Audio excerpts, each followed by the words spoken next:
Hello everyone, আসসালামু আলাইকুম। সবাই কেমন আছেন? আশা করছি ভালোই আছেন। আলহামদুলিল্লাহ আমরাও ভালো আছি। তো আজকে কিন্তু ওয়াজিদ আর ওয়াজিদের বাবার জন্মদিন ছিল।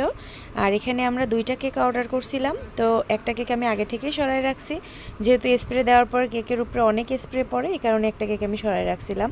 আর এখানে দেখেন সবাই কত মজা করছিল।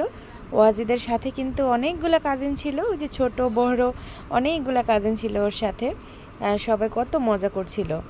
আর ওয়াজিদ আর ওয়াজিদের বাবার জন্মবার কিন্তু একই ডেটে। তো ওদের দুজনের মানে একটা কেকেই দুজনের হয়ে যায়, তারপর আমি 2টা কেকে অর্ডার করছিলাম।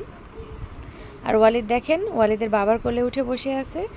ওয়াজিদের যে কেকটা কাটা হয়ে যাবে সেই ওয়ালিদ কিন্তু কোল থেকে নেমে যাবে। আর হ্যাঁ, আমি কিন্তু ভিডিওটা করে দিচ্ছিলাম। আর কেকটা কাটা হয়ে গেলে ওয়াজিদ একে একে সবাইকে খাওয়াই দিচ্ছিল। আর ওয়ালিদ দেখেন কেকটা খাওয়ার জন্য কিভাবে বসে পড়ছে। তো ওদের জন্য সবাই কিন্তু দোয়া করবেন আর ফলো দিয়ে পাশে থাকবেন। ওয়ালিদের জন্মদিন কিন্তু সামনেই, তো দেখতে হলে অবশ্যই ফলো দিয়ে পাশে থাকবেন। আর আজকের ভিডিও কেমন ছিল অবশ্যই কিন্তু জানাবেন। আজকের ভিডিও এই পর্যন্ত। সবাই ভালো থাকবেন, সুস্থ থাকবেন। আল্লাহ হাফেজ।